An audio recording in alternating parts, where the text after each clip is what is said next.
right, our team coverage on the winter storm continues right now. It's a waiting game for ODOT crews. That heavy rain happening right now, preventing them from pre-treating those roads ahead of the snowfall and ice. So what does that mean if you have to be out on the road tomorrow? And how should you protect your home? 10 TV reporter Kevin Landers is live at the ODOT Salt Barn in Westerville to explain. Kevin? Well, good evening. There's not much ODOT can do other than to wait and watch for the system to turn from rain to ice. And that's when they'll roll out these trucks behind me to start laying down ice melt. And if you're a homeowner, there are some things you can do before the storm hits. In advance of the coming ice storm, tree trimmers are worried about the number of trees that will fall onto power lines under the weight of the ice.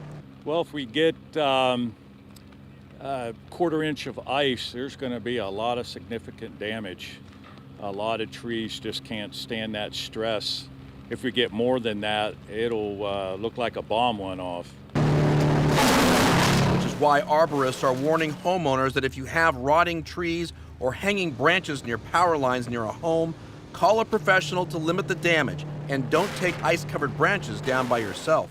And if they have ice on them, they are extremely heavy, much heavier than they normally would be, and extremely dangerous.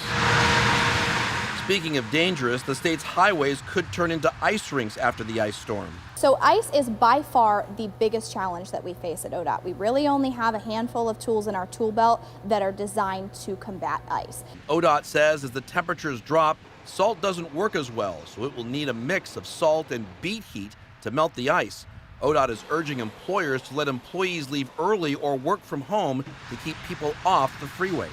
If you are in a situation where maybe you can work from home tomorrow morning, you can arrange something where you are not on the roadways tomorrow morning, even if it's delaying your start time, whatever it is that you are in the position to situate yourself, by all means you should do so. ODOT says this storm will provide a major challenge because not only is it dealing with ice, but there's also several inches of snow in the forecast. On top of that, there's a labor shortage of CDL drivers to work the plows. Here in Central Ohio, we're down almost 50% of our seasonal drivers that we rely on for snow and ice.